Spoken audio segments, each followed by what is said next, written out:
بسم اللہ الرحمن الرحیم۔ یہ قصہ حضرت صالح علیہ السلام کے بارے میں ہے۔ حضرت صالح علیہ السلام کا واقعہ اسلامی تاریخ کا ایک اہم اور سبق آموز واقعہ ہے، جس میں اللہ تعالیٰ کی طرف سے بھیجے گئے ہدایت، اس کی نافرمانی کے نتائج اور ایمان کی قوت کے حوالے سے کئی اہم اسباق پوشیدہ ہے۔ حضرت صالح علیہ السلام کو قوم سمود کی ہدایت کے لیے نبی بنا کر بھیجا گیا تھا۔ سمود ایک قدیم اور طاقتور قوم تھی جو اپنے زمانے میں خوشحال اور ترقی یافتہ تھی۔ یہ قوم آج کی سعودی عرب اور اردن کے درمیان علاقے میں رہتی تھی، اور اس کی سب سے بڑی خصوصیت پہاڑوں کو تراش کر بنائے گئے گھروں کی تعمیر تھی۔ یہ قوم اپنی خوشحالی اور طاقت کے باوجود اللہ تعالیٰ کو بھول چکی تھی اور بت پرستی میں مبتلا ہو چکی تھی۔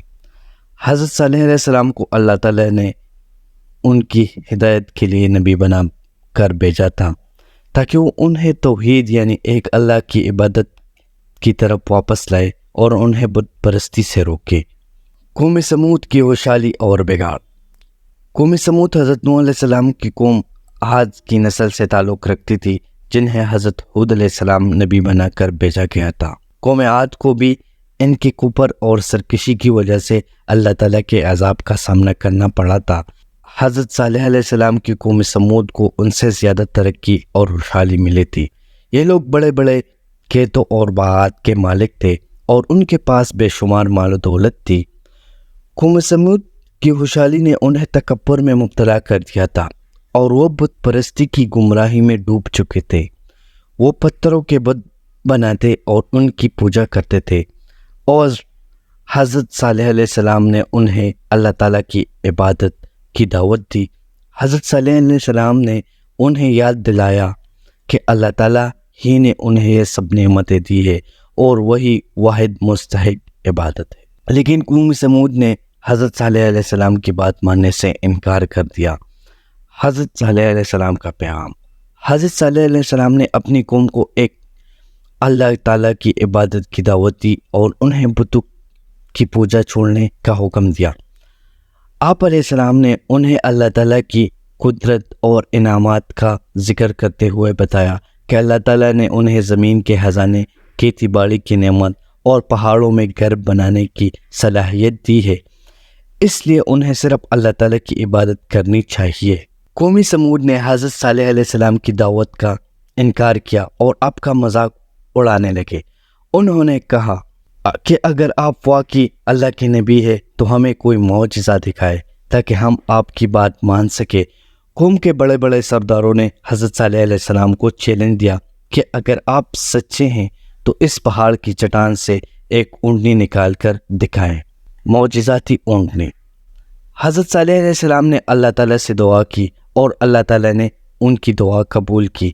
قوم سمود کے سامنے ایک عظیم اور معجزاتی اونٹنی چٹان سے نمودار ہوئی، جو کہ اللہ تعالیٰ کی طرف سے ایک بہت بڑا نشان تھا۔ یہ اونٹنی قوم کے لیے ایک آزمائش تھی، اور حضرت صالح علیہ السلام نے انہیں حکم دیا کہ وہ اس اونٹنی کا احترام کرے اور اسے کوئی نقصان نہ پہنچے۔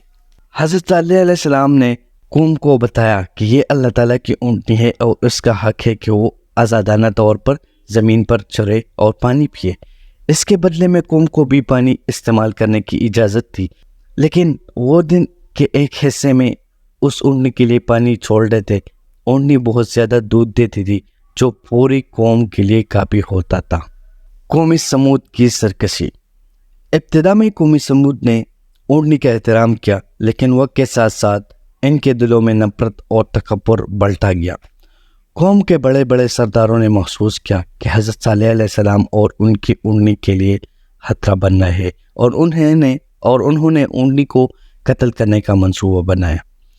قوم سمود کے چند بدکار افراد نے مل کر اس اونٹنی کو قتل کر دیا، اور حضرت صالح علیہ السلام کو اس بارے میں اطلاع دی گئی۔ حضرت صالح علیہ السلام نے قوم کو آخری بار متنبہ کیا کہ اللہ تعالیٰ کا عذاب ان پر آنے والا ہے، اور ان کے پاس صرف 3 دن باقی ہے کہ وہ توبہ کر لے۔ اللہ تعالیٰ کا عذاب۔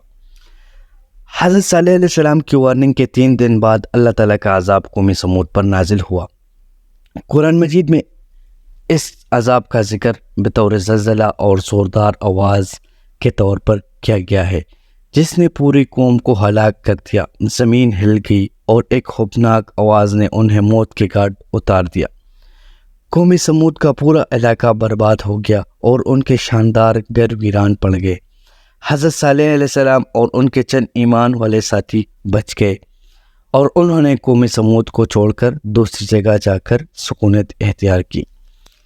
حضرت صالح علیہ السلام کے واقعے سے سبق۔ حضرت صالح علیہ السلام کا واقعہ ہمیں کئی اہم اسباق دیتا ہے۔ اللہ تعالیٰ کی رحمت۔ اللہ تعالیٰ نے قوم سمود کو بار بار اپنی طرف لوٹنے کی دعوت دی، لیکن انہوں نے انکار کیا۔ یہ واقعہ اللہ تعالیٰ کی رحمت اور مغفرت کو ظاہر کرتا ہے کہ وہ اپنے بندوں کو بار بار موقع دیتا ہے۔ تکبر اور سرکشی کا انجام۔ قوم سمود کی بربادی اس بات کی نشانی ہے کہ تکبر اور سرکشی کا انجام ہمیشہ تباہی ہوتا ہے۔ اللہ تعالیٰ کے نبیوں کی اطاعت۔ اللہ تعالیٰ کے نبیوں کی بات ماننا اور ان کی ہدایت پر عمل کرنا ضروری ہے۔ قوم سمود نے حضرت صالح علیہ السلام کی نافرمانی کی اور اس کا خمیازہ انہیں بھگتنا پڑا۔ معجزات آزمائش ہے۔ معجزات اللہ تعالیٰ کی قدرت کا اظہار ہوتے ہیں، لیکن وہ بھی ایک آزمائش ہوتے ہیں۔ قوم سمود نے معجزات میں اٹھنے کی قدر نہیں کی اور اسے نقصان پہنچایا۔ اللہ تعالیٰ کی نعمتوں کا شکر۔ قوم سمود کو اللہ تعالیٰ نے بے شمار نعمتیں دی تھی، لیکن انہوں نے ان کا شکر ادا نہیں کیا اور نہ شکری کا مظاہرہ کیا۔ یہ واقعہ ہمیں اللہ تعالیٰ کی نافرمانی کے نتائج سے بچنے اور ان کی ہدایت پر چلنے کی ترغیب دیتا ہے۔